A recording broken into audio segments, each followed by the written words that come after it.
Y para mí es un verdadero placer hablar en estos momentos con Shai Salamón, director ejecutivo del Movimiento de Lucha contra el Antisemitismo para Latinoamérica. Un placer. ¿Cómo estás? Bien, muchas gracias, Carmen, por tenerme en este programa. Gracias por tu tiempo y evidentemente tenemos que empezar con estas revelaciones que se vienen dando desde el tono periodístico sobre este acuerdo, ¿no? Los matices sobre este acuerdo que habrían llegado a Estados Unidos e Irán y que al parecer Israel no sabría el contenido o que el gobierno de Benjamín Netanyahu no tendría, digamos, las directrices claras, es decir, a lo que se ha acordado. Y aquí hay un frente importante, lo que está pasando en el sur del Líbano, ¿no? En las acciones, por ejemplo, de la Fuerza de Defensa de Israel contra Hezbollah. ¿Qué opinión te merece, no? Quizás, según tu comentario, Estados Unidos e Israel están viendo el acuerdo con Irán desde perspectivas diferentes. ¿Qué es lo que está pasando aquí o lo que estaría ocurriendo? Ya estamos en una situación bastante complicada. Me parece que el problema no es que se haya detenido la guerra o se quiere detener la guerra. El problema es que se haya detenido antes de eliminar las causas que le hicieron inevitable. O sea, acá Estados Unidos ha decidido tomar una acción importante junto a su mayor aliado en Medio Oriente, que es Israel, con aquellos ataques que comenzaron este año.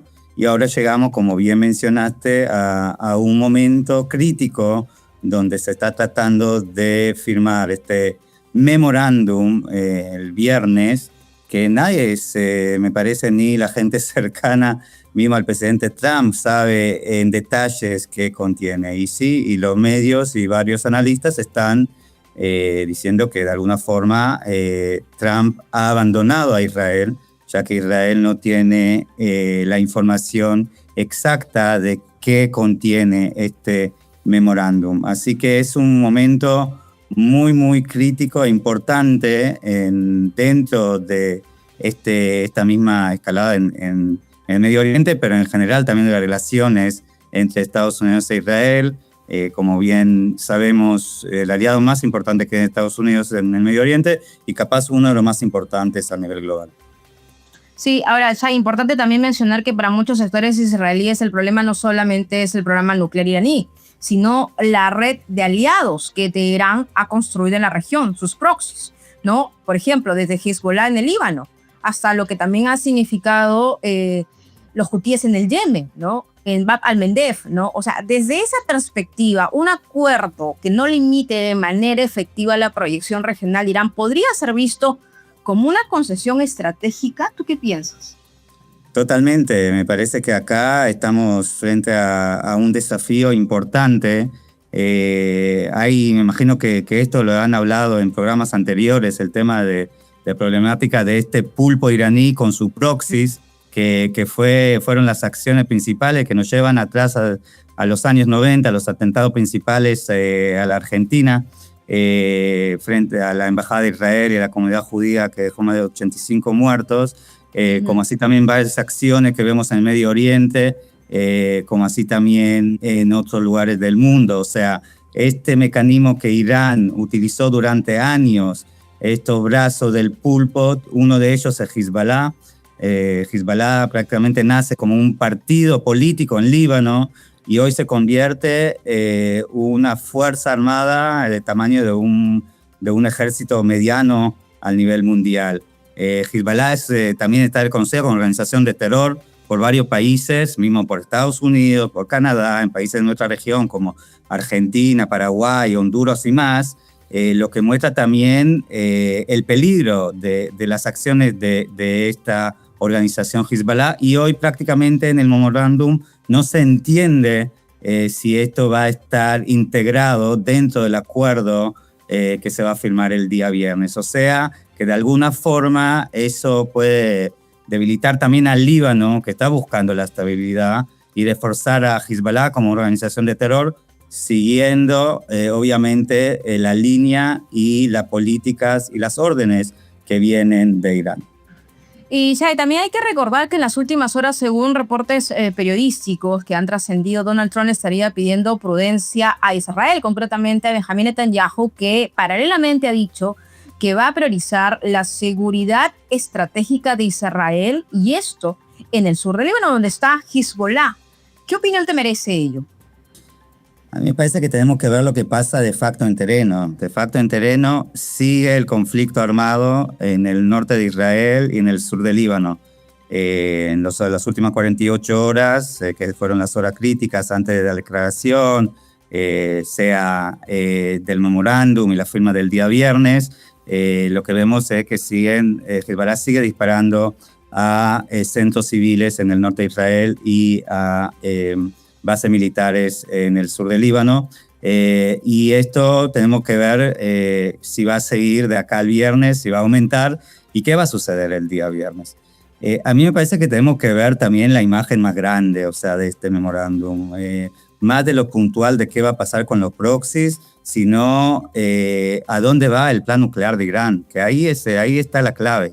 Me parece que si estamos hoy haciendo una comparación de este acuerdo con el acuerdo de 2015, acá un mes va a ser 11 años a este acuerdo, prácticamente hemos retrocedido, o sea, habían cosas pautadas en la época de Obama que ahora ya no se está respetando. Por ejemplo, en el crecimiento del uranio, que en su momento se habló de hasta 3.67, hoy sabemos que puede ser que aumentó eso, 440 kilos que se estima, según lo que se sabe, y se está reportando en muchos lugares, que no sabemos dónde está en manos iraníes. ¿Qué va a pasar con esos 440 kilos?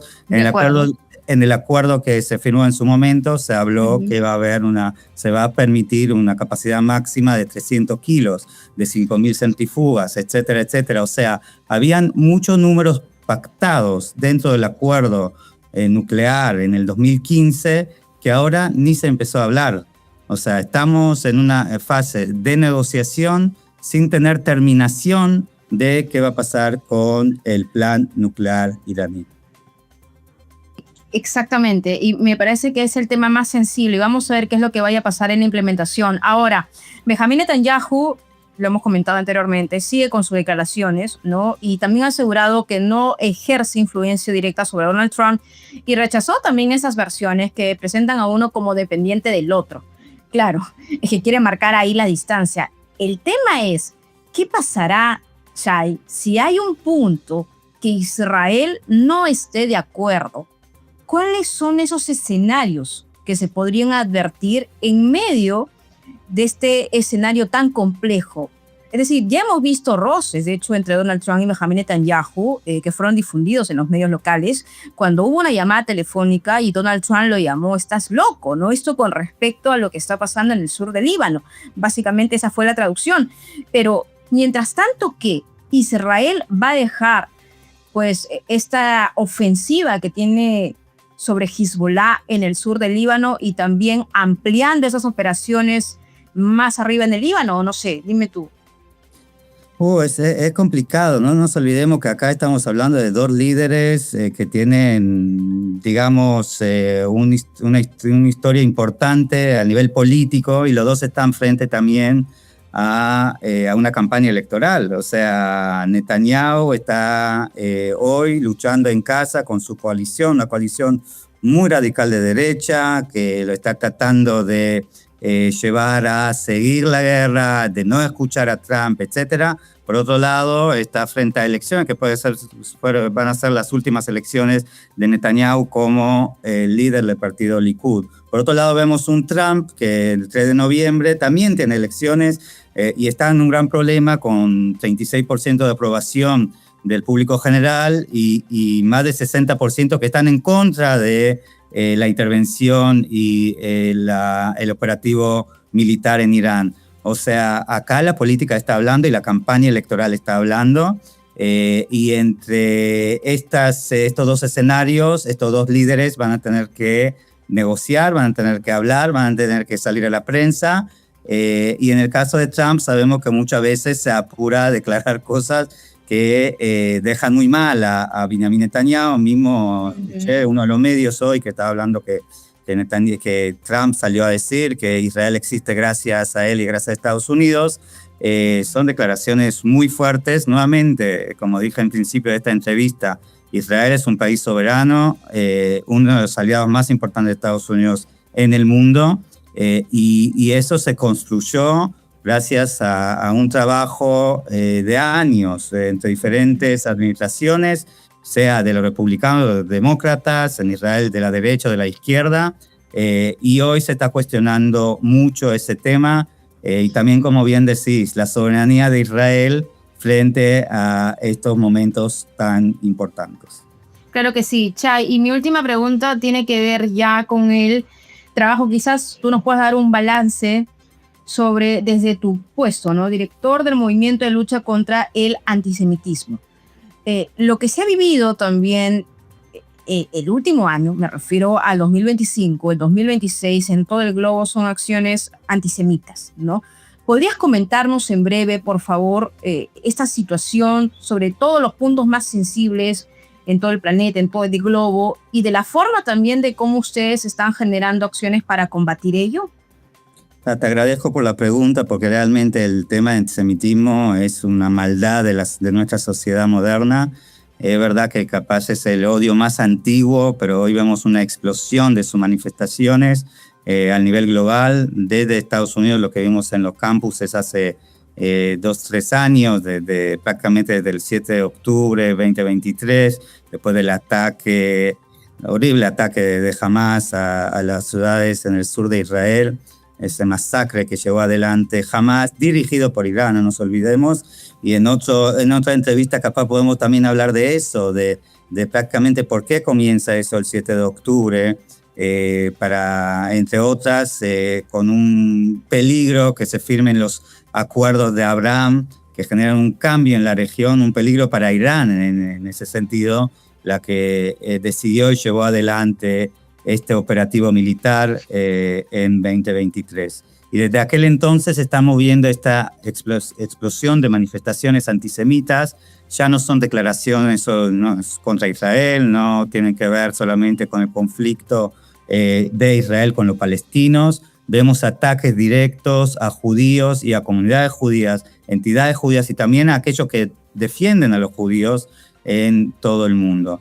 Nuestro ARC, el Centro de Monitoreo de CAM, Combat Antisemitism, en la organización que tengo de verdad el gran gusto de dirigir en Latinoamérica, muestra que tenemos, solamente hoy salió el último informe, y si hago un cálculo rápido, estamos hablando de más de 20 declaraciones antisemitas o hechos antisemitas por día. O sea, en el momento que nosotros estamos llevando a cabo esta entrevista, algún ataque antisemita se va a estar registrando en nuestro sistema de monitoreo, y esto es horrible. Esto nos hace acordar tendencias que nos llevan de vuelta a épocas muy oscuras de la humanidad antes de la Segunda Guerra Mundial. Hoy que están atacando judíos de manera física, no solamente discursos de odio, de manera física en diferentes lugares en el mundo, y la poca respuesta, hasta la indiferencia por un lado de los líderes sociales,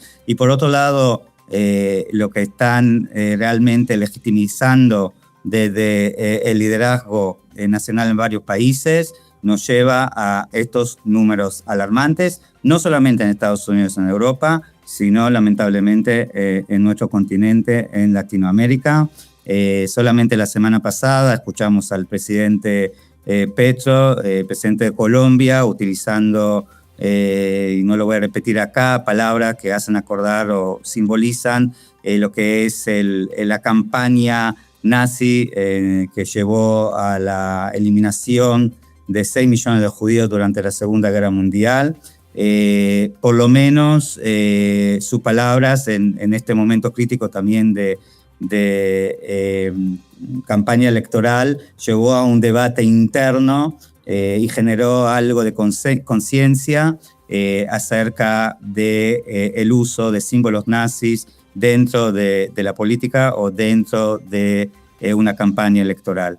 Me parece que tenemos que seguir desde nuestra organización, como todas las organizaciones de bien que quieren defender los derechos judíos y los valores judeo-cristianos, tienen que tomar acciones desde el liderazgo social hasta lo que es legislación, programas educativos, etcétera, para poder parar esta enfermedad, esta pandemia del odio, porque lo que comienza con el judío no termina con el judío, y esto lo que el mundo occidental tiene que darse cuenta.